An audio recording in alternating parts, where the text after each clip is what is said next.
Halo, selamat pagi. Apa kabar kamu hari ini? Semoga kalian tetap sehat selalu ya. Untuk pertemuan hari ini bagi kelas 9 semester genap, sebelum memulainya kita berdoa terlebih dahulu. Menurut kepercayaan masing-masing, berdoa silakan.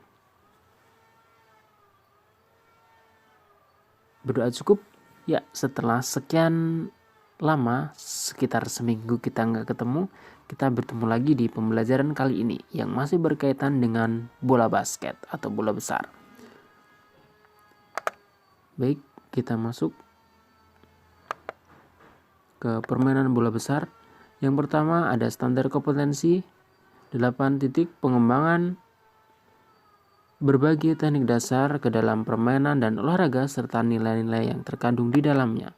Kemudian ada kompetensi dasar 8.1 mempraktikkan variasi dan kombinasi teknik dasar salah satu permainan dan olahraga bergu bola besar lanjutan dengan tepat, lancar, dan nilai kerjasama. Baik, untuk materi minggu lalu kita sekedar mengingatkan kembali. Yang pertama ada formasi, ada apa aja kira-kira? Oke, ada penyerang, ada center, dan ada playmaker. Bagi yang belum paham atau ingin belajar kembali, silahkan klik video yang kemarin sudah kita bahas bersama. Kemudian ada bentuk-bentuk penyerangan juga. Yang pertama ada bentuk serangan kilat, dan sekarang kita akan membahas tentang bentuk serangan berpola. Baik, untuk bentuk serangan berpola adalah penyerangan dengan mengatur tiap pemain regu yang mempunyai tugas-tugas tertentu dan menguasai jalur-jalur gerakan.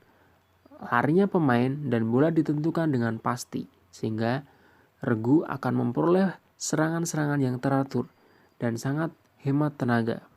Jadi serangan ini sudah sering kali dilakukan atau istilahnya sering diulang-ulang pada saat latihan sehingga menjadikan strategi serangan yang bagus atau pola serangan yang bagus.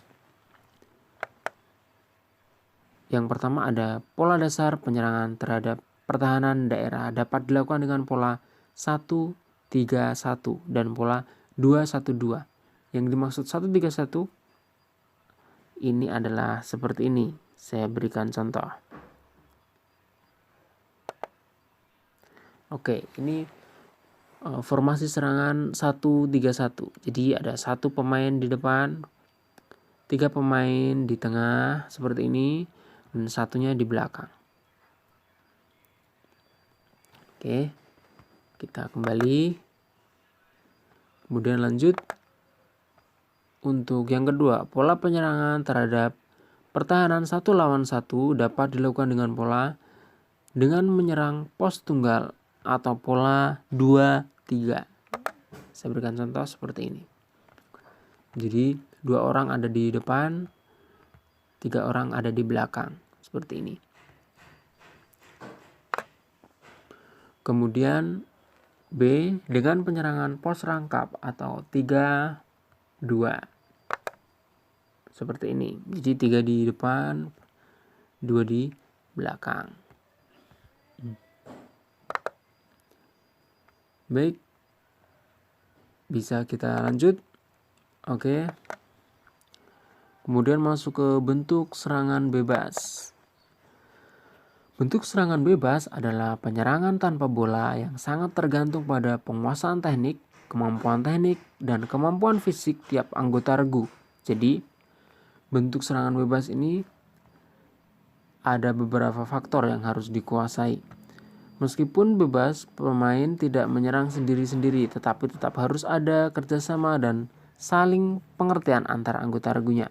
Bagaimanapun namanya olahraga tim. Basket itu bukan olahraga individu, jadi harus kerjasama. Baik, selanjutnya bentuk pertahanan. Bentuk dasar pertahanan terdiri dari A. Sistem seseorang lawan atau man to man. defense dapat dilakukan dengan bentuk pola sebagai berikut. Pola 2-2-1. Oke. Setiap pemain selalu mendekati penyerang yang membawa bola. Ciri-cirinya ya, lakukan berganti lawan yang dijaga apabila perlu saja. Maksudnya lakukan penjagaan, jadi setiap pemain harus menjaga satu pemain lawan dari awal pertandingan sampai akhir, kebanyakan sama yang dijaga. Jadi enggak bergantian terus-menerus, kecuali ada sesuatu hal yang perlu saja. Apabila udah menyerang, kemudian kembali, waktu kembalinya terlambat, nah itu bisa dijaga orang terdekat dari tim kita. Seperti itu. Kemudian yang ketiga, amankan daerah sepanjang garis akhir. Kemudian yang keempat, setiap pemain harus berusaha mencegah penyerang melakukan tembakan 2 kali berturut-turut.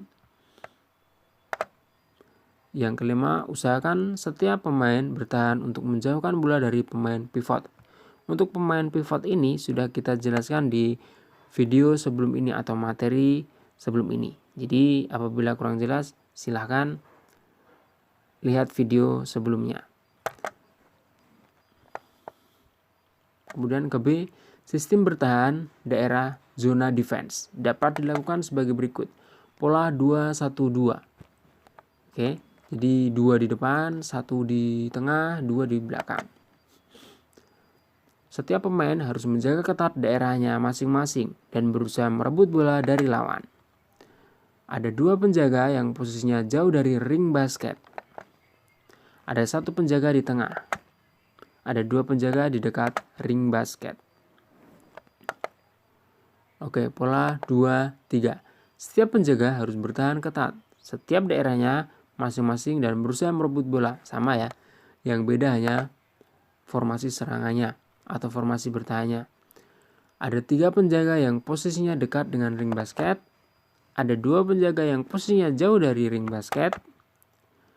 Kemudian kita lanjut ke 3, yaitu ke strategi. Ini adalah faktor yang sangat krusial juga bagi pemain-pemain bola basket.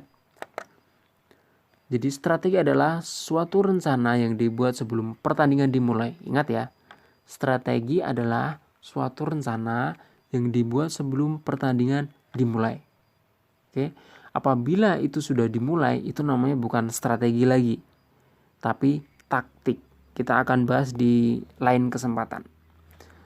Oke, strategi disusun berdasarkan kekuatan dan kelemahan lawan yang dipadukan dengan kekurangan dan kelebihan regu kita. Jadi kebanyakan tim biasanya menganalisa pertandingan lawan sebelum bertandingan dengan mereka. Jadi strategi sifatnya situasional, yaitu untuk lawan tertentu akan berbeda dengan strategi menghadapi lawan lain. Jadi setiap strategi ini masing-masing tim berbeda biasanya. Bahkan satu tim itu bertanding sekarang dan besok itu biasanya strateginya juga berbeda, situasional. Mereka menggunakan formasi apa yang mereka tekankan kita harus paham terlebih dahulu, maka kemungkinan menang lebih besar. Baik, untuk hal ini disebabkan karena yang pertama, setiap lawan yang akan kita hadapkan karakternya pada umumnya berbeda. Yang kedua, waktu pertandingan dan sistem pertandingan akan menentukan strategi yang akan kita pilih. Oke. Kemudian yang ketiga, waktu babak penyisihan akan berbeda strateginya dengan semifinal atau final. Yang selanjutnya, sistem pertandingan akan berpengaruh dalam menentukan strategi. Jadi sistem pertandingan ini bisa dikatakan misalnya sistem gugur atau saling bertemu, seperti itu. Baik, itu saja untuk materi pada pagi hari ini. Tetap semangat dan jangan pernah malas berolahraga. Sekian dan terima kasih. Assalamualaikum warahmatullahi wabarakatuh.